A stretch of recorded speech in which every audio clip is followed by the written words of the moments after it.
రేయ్, తాగేటప్పుడు కూడా ఎందుకురా ఇంత డల్గున్నావు? ఏం లేదురా, వందన ఏమో జాబ్ తెచ్చుకోమంటుంది.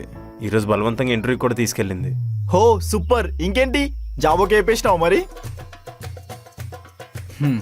నీ ముఖం చూసిన అర్థమవుతుందిలే. వాడి బొంద ఎప్పుడు నా మాట విన్నాడని ఎంతసేపు వాడు గోల్ గోల్ అని ఏడుస్తూనే ఉంటాడు. ఇంతకీ మీ ఓడు గోల్ ఏంట్రా? ఏం గోల్ లేదు. ఏంది? ఏ గోల్ లేదా? మ్హూ. మరి మొన్నటిదాకా ఏం చేసినా నా గోల్ రీచ్ అవ్వడానికి అన్నావు?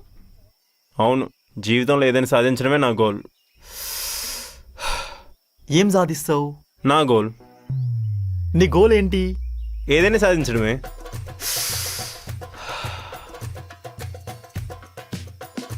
మరి ఇదంతా తనకు తెలుసా? మ్హూ. మరి ఇంకెందుకు వన్ లవ్ చేయడం, వదిలేయచ్చు కదా. నువ్వు హైదరాబాద్ వచ్చిన తర్వాత 2 yearsకి నీకు జాబ్ వచ్చింది. అలా అని మీ నాన్న నిన్ను వదిలేశారా? ఇది అది ఎలా ఒకటవుతుంది?